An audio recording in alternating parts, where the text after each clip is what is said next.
अस्सलाम वालेकुम दोस्तों, क्या मोदी गॉर्बाचोव ऑफ इंडिया है? मेरे एक दोस्त हैं वेस्ट इंडीज में, वो अक्सर मेरे वीलॉग्स के ऊपर कमेंट करते हैं। तो उन्होंने एक वीलॉग के ऊपर कमेंट करते हुए कहा कि Modi is a Gorbachev of India. तो मैं एक लम्हे के लिए स्टन रह गया कि ये वाली बात मेरे जहन में क्यों नहीं आई। ये वाला थॉट, ये ख्याल जो मोदी पॉलिसीज बना रहा है इंडिया के अंदर, वो तो वाकई ऐसा लगता है कि वो गॉर्बाचोव वाली पॉलिसीज हैं। तो आज इस वीलॉग में हम जरा डिस्कस करते हैं, क्या मोदी वाकयातन वही पॉलिसीज बना रहा है जो गॉर्बाचोव ऑफ रशियन फेडरेशन ने बनाई थी? रशियन फेडरेशन जिस वजह से टूटी, वो वजह क्या थी? गॉर्बाचोव ने तमाम कारनामों के साथ सबसे बड़ा ऐसा कारनामा कौन सा सरंजाम दिया जिससे रशियन फेडरेशन टूट के उसके हिस्से बखरे हो गए और एक रूस बना और बाकी तमाम रियासतें आजाद रियासतें और अलग मुल्क बन गए। मैं डॉक्टर जामशाद हुसैन, चैनल को सब्सक्राइब करें, लाइक करें, शेयर किया करें और कमेंट जरूर किया करें, क्योंकि आपका कमेंट इंतहाई कीमती होता है। दोस्तों, मोदी वाकई गॉर्बाचोव ऑफ इंडिया है या नहीं है, या मोदी की पॉलिसीज गॉर्बाचोव की पॉलिसीज से मिलती जुलती हैं या नहीं मिलती? इसके लिए जरूरी है हम गॉर्बाचोव की उस पॉलिसी को देखें जिस पॉलिसी की वजह से रूस टूटा था, यानी रशियन फेडरेशन टूटी थी। गॉर्बाचोव के हवाले से CIA ने एक वाकया लिखा है एक बुक के अंदर, वाई नेशन फेल गालबन, उसके अंदर लिखा हुआ है और वाकया बड़ा इंटरेस्टिंग है। उसमें वो लिखते हैं कि जब गॉर्बाचोव रशियन फेडरेशन को तोड़ रहा था तो वहां पे CIA जिस तरह से पेनिट्रेट कर गई थी, तो KGB सोच रही थी कि गॉर्बाचोव ऐसा कौन सा काम कर रहा है जिससे हमारी जो सल्तनत है, जो रियासत है रशियन फेडरेशन, वो कमजोर होती जा रही है। तो उन्होंने जो हुकूमती अमायदीन थे उसके ऊपर नजर रखना शुरू कर दी और देखा, हुकूमती अमायदीन के साथ साथ गॉर्बाचोव के ऊपर नजर रखी, गॉर्बाचोव के जो खास लोग थे उनके ऊपर नजर रखी, उनके बैंक अकाउंट्स देखे, उनकी प्रॉपर्टीज को चेक किया, जो एक रिश्वत सतानी हो सकती थी, जो ब्राइबरी और पैसा कहीं पे लग सकता था, वो सारा उन्होंने चेक किया, लेकिन KGB को कोई खुराक, कोई सिरा ना मिला। कुछ अर्सा बाद जब रशियन फेडरेशन टूट गई और रूस अलग बन गया और बाकी ये ताजिकिस्तान, तुर्कमानिस्तान, ये सारे ममालिक जो है ये अलग हो गए, तो KGB के लोग साफ ज़ाहिर आपस में काम करते थे, कुलीग्स थे। तो बाद में वो जब जिस इलाके से, जिस रीजन से, मुल्क से ताल्लुक रखते थे, जो बाद में नए मुल्क बने, तो वो अपने मुल्कों में चले गए। तो एक ऐसा रहनुमा भी था, एक ऐसा KGB का सीनियर ऑफिसर था जो क्लोज एड टू गोर्बाचोव था, वो अमेरिका चला गया। तो वो दोस्त जो रूस का हिस्सा थे, यानी KGB खत्म हो गई, बाद में नई इंटेलिजेंस एजेंसी बनी और बाद में कुछ अरसे बाद व्लादिमीर पुतिन आ गए, तो इन्होंने रूस को सहारा दिया।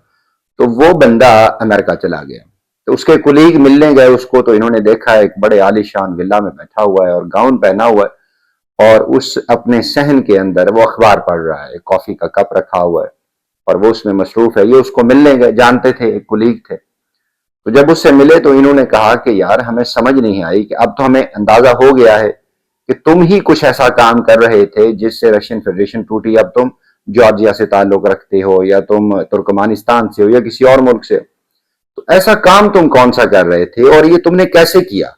अब तो हमें यकीन हो गया, इतने आलीशान विला में तुम बैठे हुए हो, तो ये तो पैसों के बगैर नहीं बना। तो ऐसा कौन सा कारनामा था जिसकी वजह से गॉर्बाचोव के साथ मिलकर तुमने रशियन फेडरेशन को तोड़ दिया? तो वो मुस्कुराया, क्योंकि वो कहते हैं हमने तो आपके अकाउंट्स देखे, आपके रिश्तेदारों के अकाउंट्स देखे, आपकी प्रॉपर्टीज को देखा, कोई ऐसा खुरा हमें नहीं मिला। लेकिन आज हम देखते हैं तो इसका मतलब है CIA तुम्हें पैसे भेज रही थी, सारा कुछ यहाँ पे जो आज तुम प्रॉपर्टी बना के बैठे हो। तो ऐसा काम कौन सा था? उसने जो काम बताया, जो उसने कारनामा बताया, वो स्टन कर देने वाला था। और ये आज के जितने भी वर्ल्ड लीडर्स हैं, जो जो जिस जिस मुल्क के अंदर वो हुकूमत कर रहे हैं, ये उनके लिए भी अचंभे की बात होगी। उसने कहा कि मुझे CIA ने सिर्फ एक टास्क दिया था, ये जो मुझे पैसा मिला, ये जो धन दौलत इस वक्त मैं लेके बैठा हूं, ये तो वाकयातन उसी इनाम के तौर पे दी गई है, और मुझे कारनामा जो करने के लिए कहा गया वो एक था। CIA ने मुझे अप्रोच किया और CIA ने कहा कि आपने सिर्फ एक काम करना है। जब हुकूमती इदारों के सरबराह तैनात होते हैं, जब गोर्बाचोव उन इदारों के सरबराह तैनात करने लगे जो समरी 3 नामों की जाती है, तुमने करप्ट तरीन 3 नाम चुनने हैं। यानी जो मुतलका इदारा है वो एकेडमिक इंस्टीट्यूशन है, वो इंटेलिजेंस एजेंसी है, वो फौज की कोई विंग है, वो कोई भी इदारा है, जब उसके लिए 3 नाम जाएंगे, तुमने करप्ट से करप्ट बंदे उठाने हैं और 3 नामों पे मुश्तमिल वो समरी भेज देनी है और तुमने उसमें फिर रोल प्ले करना है। अगर गोरबाचोव तुम्हारी बात माने, जो उनमें से इंतहाई पॉल्यूटेड और करप्ट बंदा हो, उसी के नाम को टिक करवाना है और उसी को सरबराह करवाना है। तो उसने सवाल किया इससे क्या होगा? उसने कहा जब एक इदारे का करप्ट, बदतीनत, बदनीयत और चोर अकरबा परवर इंसान तैनात हो जाएगा, अगला काम वो 4 सालों में खुद कर लेगा। तो ये वो बात थी जिसने गोरबाचोव के उस एड के मुंह से जब सुनी इन्होंने, तो इनके चेहरे उड़ गए, इनकी हवाइयां उड़ने लगी कि सीआईए ने कितनी बड़ी लंबी प्लानिंग की थी। अब अगर यही वाला कुलिया नरेंद्र दामोदर दास मोदी के ऊपर लागू किया जाए, तो मैं क्या कहूं, आप जो इंडिया के अंदर बैठे हुए दोस्त हैं, जो समझते हैं कि मोदी अच्छा काम कर रहा है या नरेंद्र दामोदर दास मोदी बुरा काम कर रहे हैं, तो आपने तय करना है अमित शाह अच्छा इंसान है, अमित शाह की प्रॉपर्टी अच्छी है, अमित शाह की प्रॉपर्टी और धन दौलत सियासत में आने से पहले बढ़ी है या कम हुई है, अमित शाह जिन लोगों को प्रमोट करवाता है, यानी खुद उनका बेटा जय शाह, कहीं कभी उसने कोई क्रिकेट खोली हो, ये आपने फैसला करना है, क्योंकि मेरा तो इतना ज्यादा उसके बारे में इंफॉर्मेशन नहीं होगी। आपने जो लोग इस वीलॉग को देख रहे हैं, तो आपने तय करना है, आपने कमेंट करके बताना है Amit Shah is a close aide of prime minister Narendra Damodar Das Modi and he is expected next prime minister of India. तो जो जो उसने अकरबा परवरी की है, क्या वो ठीक है? क्या वो मेरिट के ऊपर है? जो वो कारनामे सर अंजाम दे रहा है, क्या वो मेरिट के ऊपर है? आपने राजनाथ सिंह को देखना है, राजनाथ सिंह के बच्चे क्या यहीं पढ़ रहे हैं? राजनाथ सिंह की प्रॉपर्टी इलेक्शन से कबल इतनी ही थी जितनी अब है, या उसमें होशरबा इजाफा हुआ है? इसके बाद आप योगी आदित्यनाथ को देखें, योगी आदित्यनाथ इससे पहले क्या था, उसका धन दौलत क्या था, अब क्या है? देवेंद्र फडणवीस महाराष्ट्र का चीफ मिनिस्टर, पहले क्या था, अब क्या है? और जिन लोगों को वो प्रमोट कर रहा है महाराष्ट्र में, क्या वो करप्ट की लिस्ट है या ऑनेस्ट वाली लिस्ट है?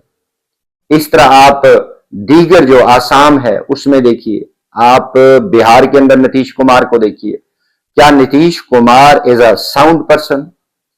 क्या नीतीश कुमार की सेहत, उसकी प्रॉपर्टी, वो सारी चीजें ठीक हैं, या गलत होने के बावजूद मोदी ने उसी को तैनात किया? और फिर आगे वो जो पॉलिसीज अपना रहा है, क्या वो इंडिया के हक में है या इंडिया के खिलाफ? आप जयशंकर को देखिए कि जयशंकर जब से मंत्रालय संभाल रहा है फॉरेन अफेयर्स का, तो एक्सटर्नल अफेयर्स इंडिया के बढ़े हैं या खराब हुए हैं? क्या इंडिया के ये मामलात पूरी दुनिया में, अभी रिसेंटली मई 2025 में पाकिस्तान के साथ एक जंग हुई, उस जंग में कितने ममालिक थे जो इंडिया के साथ खड़े थे? अगर तो वो दर्जनों की तादाद में थे, फिर तो जयशंकर ठीक कर रहा होगा। अगर वो कोई भी नहीं था, वो भूटान नेपाल तक नहीं थे, तो इसका मतलब है वो गलत कर रहा होगा। ये तय आपने करना है, फैसला आपने करना है। अजीत डोवाल की इंटेलिजेंस एजेंसीज को देखिए, जब बांग्लादेश वापस पाकिस्तान में आ गया और पाकिस्तान को उसने जफ्फी डाली, तो अजीत डोवाल को कहा गया कि आईएसआई ने ये सारा ऑपरेट किया था और अजीत डोवाल को पता भी नहीं चला। फैसला आपने करना है, क्या ये बंदा इंटेलिजेंस इदारे को ठीक चला रहा है या नहीं चला रहा, फैसला आपने करना है। मेरी अगर राय पूछिए, तो मुझे अपनी राय देने की बजाय मैं यहां जस्टिस मरकंडे काटचू की राय को कोट करूंगा, जो इंडिया के ही जो सुप्रीम कोर्ट ऑफ इंडिया के चीफ जस्टिस रहे हैं। उन्होंने जो बात की थी कि नरेंद्र दामोदर दास मोदी के मातहत इंडिया 13 से 15 टुकड़ों में बंट जाएगा। एक हिस्टोरिकल कॉन्टेक्स्ट में बात की थी, हिस्ट्री को कोट किया था।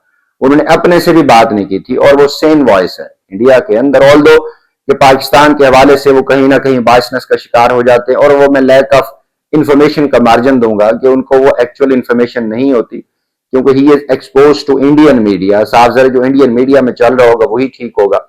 वो पाकिस्तानी मीडिया या ग्लोबल मीडिया का उतना ज्यादा वो एक्सपोजर नहीं रखते होंगे कि Pakistan is a peaceful nation, Pakistani are pure loving nation. वो पीस लविंग नेशन है, वो किसी से कोई नफरत नहीं करते। नफरत का बाजार पाकिस्तान में गर्म नहीं होता। पाकिस्तानी मीडिया पे एंकर मुंह में शोले लेके नहीं बैठे होते, वो हमेशा सेन वॉइस की तरह एक एक्चुअल और क्रेडिबल इंफॉर्मेशन से बात करते हैं। तो यहां तक मैं उन्हें मार्जिन दूंगा। लेकिन जो गोरबाचोव के हवाले से बात हुई थी कि Modi is a Gorbachev of India, तो इन तमाम पहलुओं का अगर आप अमीक लेंस से जायजा लें, تو کہیں نہ کہیں یہ رائے کانسٹیٹیوٹ ہوتی ہے, کلمینیٹ ہوتی ہے کہ مودی از اے گورباچوف آف انڈیا, کیونکہ گورباچوف بھی اسی خبط میں مبتلا تھا کہ رشین فیڈریشن دنیا کی طاقتور ترین فیڈریشن ہے, دنیا کا وشو گرو ہے. جس طرح نریندر دامودر مودی کہتے ہیں کہ ہم وشو گرو ہیں. ابھی اے آئی کا سمٹ کرایا تو وہاں بھی انہوں نے کہا ہم اے آئی میں وشو گرو بننے جا رہے ہیں. سیم جو خبط عظمت کا شکار تھے گورباچوف, انہوں نے بھی یہی بات کی تھی کہ ہم وشو گرو ہیں, جبکہ اس وقت سی آئی اے ان کے گلے کے گرد رسی ٹائٹ کر چکی تھی اور ایک وقت آیا ان کو 1991 میں سٹرنگل کر دیا گیا. یعنی وہ ڈیتھ تو ان کی بعد میں ہوئی 2000 کے بعد, لیکن جو عملی طور پہ جو ریاست کا سربراہ تھا اس کی سربراہی کو سٹرنگل کر دیا گیا اور رشین فیڈریشن ٹوٹ گئی. تو تب آخری لمحے تک اس کو بھی محسوس نہیں ہوتا تھا کہ میں غلط پالیسیز اپنا رہا ہوں. آخری وقت تک, آخری گھنٹے تک, آخری دن تک گورباچوف کو بھی نہیں تھا اور وہ ماننے کو تیار نہیں تھا کہ اس کے ماتحت رشین فیڈریشن میں کوئی غلط کام ہو رہا ہے, اور بالآخر روس ٹوٹ گیا. اب فیصلہ آپ نے کرنا ہے, کیا نریندر دامودر داس مودی کے اندر وہی کریکٹرسٹکس پائی جاتی ہیں جو گورباچوف میں تھی؟ کیا مودی بھی اسی خبط عظمت کا شکار ہے جو گورباچوف تھا؟ فیصلہ آپ نے کرنا ہے. آپ کے کمنٹ کی روشنی میں ہم مزید اس کے اوپر نیوٹرل وے میں ویلاگ بنا کر آپ تک پہنچائیں گے.